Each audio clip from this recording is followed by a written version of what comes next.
To Law Vista. In this video we are going to study section 3, which is bar of limitation.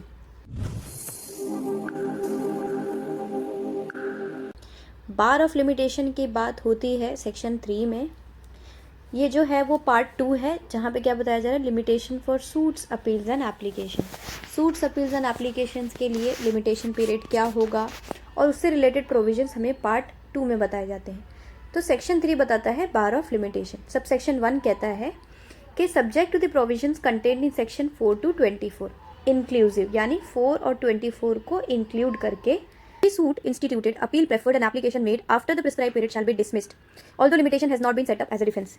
ये एक छोटा सा जो sentence है, इसमें कितनी सारी बातें हैं वो हम एक एक करके समझते हैं। सब जितने भी सूट इंस्टीट्यूट किए जाते हैं, अपील प्रेफर की जाती है या एप्लीकेशंस किए जाते हैं प्रिस्क्राइब्ड पीरियड के बाद में, वो सारे ही सूट्स, अपील्स और applications shall be dismissed. There is no discretionary power on court कि कोर्ट डिसाइड करेगी कि वेदर डिसमिस करना है या नहीं करना है। ऐसा कोई भी यहाँ पे मेंशन नहीं की गई है ऐसी कोई बात।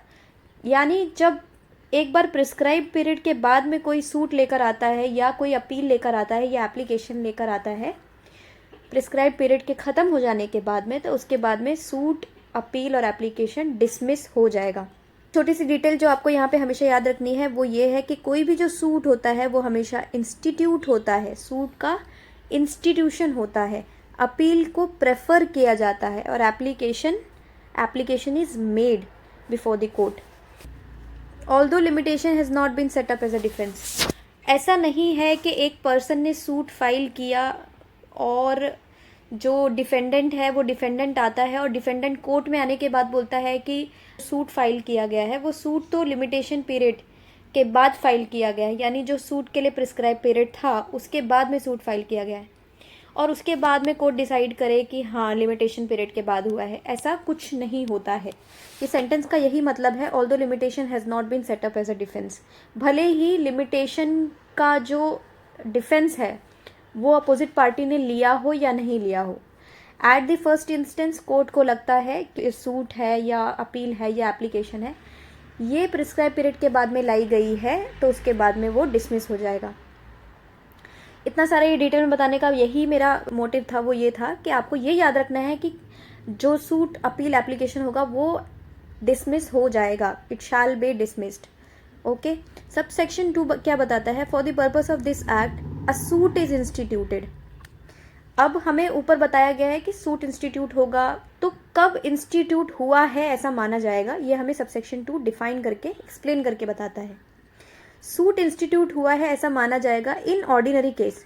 सूट इंस्टीट्यूट कब हुआ है, when the plaint is presented to the proper officer. जब एक प्रॉपर ऑफिसर है, कोर्ट के ऑफिसर्स हैं जिनको हम प्लेंट प्रेजेंट करते हैं, उनके सामने जब एक बार प्लेंट प्रेजेंट हो जाता है तो सूट इंस्टीट्यूट हुआ है ऐसा माना जाएगा इन ऑर्डिनरी केस। सेकेंड क्या बता रहा है, in case of a pauper when his application for leave to sue as a pauper is made.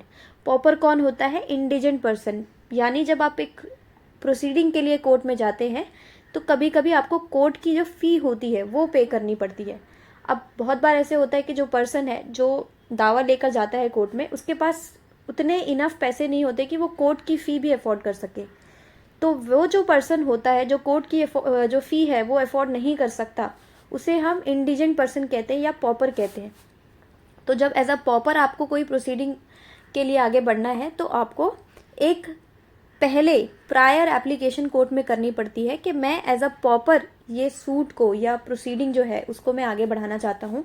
और वो जब एप्लीकेशन है कोर्ट डिसाइड करती है कि ये कोर्ट देखती है कि ये जो पर्सन है क्या वाकई इसके पास में पैसे नहीं है कोर्ट फ़ी भरने के लिए, तो वो एप्लीकेशन डिसाइड होता है, उसके बाद जो मेन प्रोसीडिंग है वो शुरू होती है। तो जब एज अ पॉपर एक पर्सन अपना एप्लीकेशन देता है for leave to sue as a pauper, तो जब उसने वो एप्लीकेशन किया तब सूट इंस्टीट्यूट हुआ है ऐसा माना जाएगा। जिस दिन उसने एप्लीकेशन किया है as a pauper for leave to sue, उस दिन उसका सूट इंस्टीट्यूट हुआ है ऐसा माना जाएगा। थर्ड पॉइंट क्या कह रहा है, in case of a claim against a company which is being wound up by the court when the claimant first sends in his claim to the official liquidator. जब एक कंपनी है, वो company का winding up हो रहा है bye the court, तो जो क्लेमेंट है यानी जो कंपनी के अगेंस्ट में किसी पर्सन का जो क्लेम है यानी जो क्लेमेंट है, उसने अपना क्लेम ऑफिशियल लिक्विडेटर को जिस दिन दिया, तो फर्स्ट पार्ट में हमें क्या बताया गया है कि सूट इंस्टीट्यूट कब हुआ है ऐसा माना जाएगा। वहाँ पे हमें 3 सिचुएशंस बताई गई है। उसके बाद में हमें बताया जाता है सेकेंड पार्ट में, any claim by way of a set off और a counter claim shall be treated as a separate suit and shall be deemed to have been instituted. कोई भी क्लेम जो by way of a set off या counter claim के through होता है उसे हम सेपरेट सूट समझेंगे, and shall be deemed to have been instituted. और वो कब इंस्टीट्यूट हुआ है वो यहाँ पे हमें 2 सिचुएशन बताई गई है। अब यहाँ पे आगे बढ़ने के पहले हमें ये समझना है कि सेट ऑफ और काउंटर क्लेम होता क्या है। अगर आपने कभी भी सिविल प्रोसीजर कोड पढ़ा होगा तो आपको पता होगा कि सेट ऑफ या काउंटर क्लेम क्या होता है, बट अगर आपने नहीं पढ़ा है तो एक सेंटेंस में हम इजीली समझते हैं। फॉर एग्जाम्पल के एक ए पर्सन है, ए पर्सन बी के अगेंस्ट में एक सूट फाइल करता है और वो कोर्ट में कहता है कि बी ए को 1 लाख रुपए देने वाला था जो उसने नहीं दिए हैं, और वो 1 लाख रुपए कोर्ट से मांगता है ए बी के अगेंस्ट में। अब बी क्या कहता है कोर्ट में कि मैंने ए को 1 लाख रुपए देने हैं, आई एक्सेप्ट दैट, बट ए को भी मुझे 50,000 रुपये देने हैं। तो जो 1 लाख रुपए है उसमें से 50,000 रुपये को हम माइनस कर देते हैं और जो बाकी के 50,000 रुपये है वो बी ए को देने के लिए रेडी हो जाता है। ये जो हमने एग्जाम्पल देखी, ये एग्जाम्पल है सेट ऑफ की, जहाँ पर जो डिफेंडेंट है वो क्या कह रहा है कि जो पैसे उसने देने हैं वो देगा, लेकिन जो पैसे सामने वाले पर्सन के पास में बाकी है उसको उसने सेट ऑफ कर दिया। ये एग्जाम्पल है सेट ऑफ की। अब काउंटर क्लेम का एग्जाम्पल देखते हैं। काउंटर क्लेम में ए पर्सन है, ए पर्सन ने बी के अगेंस्ट में सूट फाइल किया। ए कहता है कोर्ट में कि बी ओन करता है ए के 1 लाख रुपए। बी जब अपना रिटन स्टेटमेंट फाइल करता है, आपको पता है ना जब सूट फाइल होता है तो सूट के बाद में जो डिफेंडेंट होता है वो अपना रिटन स्टेटमेंट फाइल करता है। तो बी ने जब अपना रिटन स्टेटमेंट फाइल किया तो रिटन स्टेटमेंट में बी ने क्या कहा कि बी ए के कोई भी पैसे जो है वो बी के पास बाकी नहीं है, यानी 1 लाख रुपए जो ए क्लेम कर रहा है वो बी के पास बाकी नहीं है, लेकिन बी के पैसे ए के पास बाकी है, यानी ए ही ओन करता है बी के फॉर एग्जांपल 1,50,000 रुपीज़, ऐसा बी कहता है अपने रिटन स्टेटमेंट में। तो जो बी का हमने अभी यहाँ पर क्लेम देखा अगेंस्ट ए, वो जो क्लेम है वो काउंटर क्लेम कहलाएगा and not the set of, जहाँ पर बी एक्सेप्ट नहीं करता है ए का क्लेम, बल्कि वो एक अपना ही अलग से काउंटर क्लेम लेकर आता है। तो सेट ऑफ और काउंटर क्लेम के बीच में जो डिफरेंस है वो इस डेफिनेशन के थ्रू अब तक क्लियर हो गया होगा। तो जब सेट ऑफ या काउंटर क्लेम के थ्रू किसी का क्लेम होता है किसी पर्सन का, तो उसे हम सेपरेट सूट समझते हैं। जब सेट ऑफ की बात आ जाती है एक बार प्रोसीडिंग में, या काउंटर क्लेम की बात आ जाती है, तो वो सेपरेट सूट माना जाता है। Okay, and it shall be deemed to have been instituted. और वो कब इंस्टीट्यूट हुआ है? In case of a set off on the same date as the suit in which the set off is pleaded. अगर set off की बात है, यहाँ पे हमने अगर सेट ऑफ की बात की, तो सेट ऑफ के डेट में, मतलब जब सेट ऑफ को हमने सेपरेट सूट माना, तो सेट ऑफ की डेट क्या होगी? जिस दिन सूट फाइल हुआ था, जिस दिन मेन सूट जो हमारा है जिसमें सेट ऑफ दाखिल किया गया है बाय द अपोजिट पार्टी, तो जो सूट की डेट है, फॉर एग्जांपल सूट फाइल हुआ था 1 जनवरी को, तो जो सेट ऑफ है वो 1 महीने बाद होता है, तो सेट ऑफ की डेट क्या होगी? 1 जनवरी ही होगी, यानी सूट की डेट होगी। जो सूट की डेट है वही सेट ऑफ की डेट होगी।